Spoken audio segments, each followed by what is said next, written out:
We're here in the city of Suzhou in the Jiangsu province of China to find out what God is doing in this place.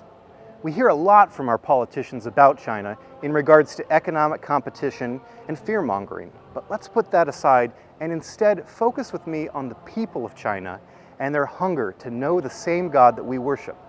My name is Reed, and this is why you should care about China. In July 2017, 12 of us ventured across the Pacific Ocean with curious minds and open hearts to get a glimpse of God's work in China. We immediately found out that China is a complicated place. What may be true in one part of China may not be true in a neighboring province. However, one thing is clear: the people in China are on fire for Jesus. Scholars estimate that there are between 60 and 100 million Christians in China today. This is a massive surge in believers since 1976, when there were only an estimated 1.5 million Christians in China. Today, Christianity is booming. My name is Wang Bing, and English name Chris. And I was raised up and born into a Christian family.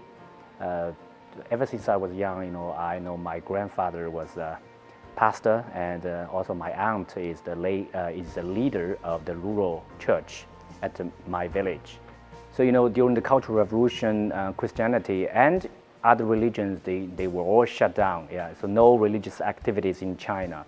But everything after the Cultural Revolution, religions just emerge. And I should say not only religion, but the human desire for something transcendent, the human desire for the meaning of life.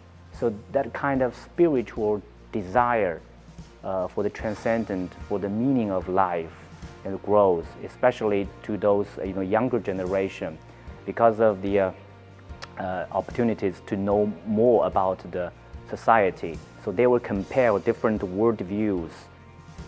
In the book of Acts, we read how the early church grew as a minority religion in a pluralistic society. Early Christians were regularly misunderstood by their friends and neighbors, and often treated with contempt and persecution. The church in China operates in a similar context today, and, like the early church, the church in China is able to flourish in this context because of their strong sense of community, creativity for communicating the gospel, and passionate commitment to following Jesus. I don't think that as a whole group, the Chinese pastors and the preachers have been prepared, equipped sufficiently to serve them, to serve the needs of the ever-growing Christian population.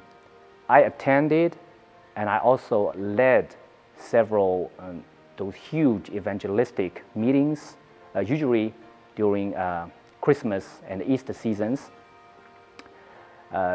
So when I saw people just raise up their hands and responded to the altar call, that I know that God is doing great work.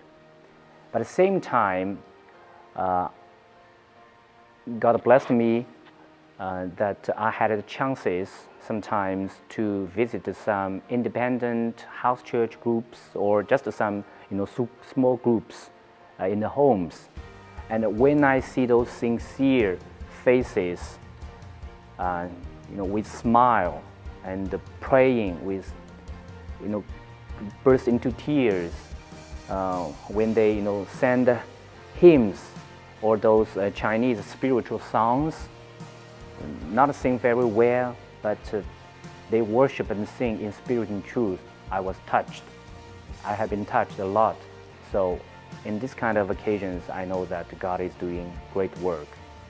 So God's mighty work in Suzhou is not only demonstrated in like Dushu Lake Church or any other registered church filled with people every Sunday, but it's also that in those ignored, neglected corners that you will find a Christian there. They stand firm in the faith, and they seek God and God's guidance, and they love the Word of God, and they sing the hymns. The more the people of China witness the gospel lived out by their Christian friends and neighbors, the more irresistible the Christian faith becomes. While in Suzhou, we witnessed a purity and authenticity of worship that brought many of us to tears. Their commitment to each other and the gospel made us acutely aware of how much we can learn from them. The Chinese church is a beacon of what it is to follow Jesus with passion and commitment and challenges us to do the same.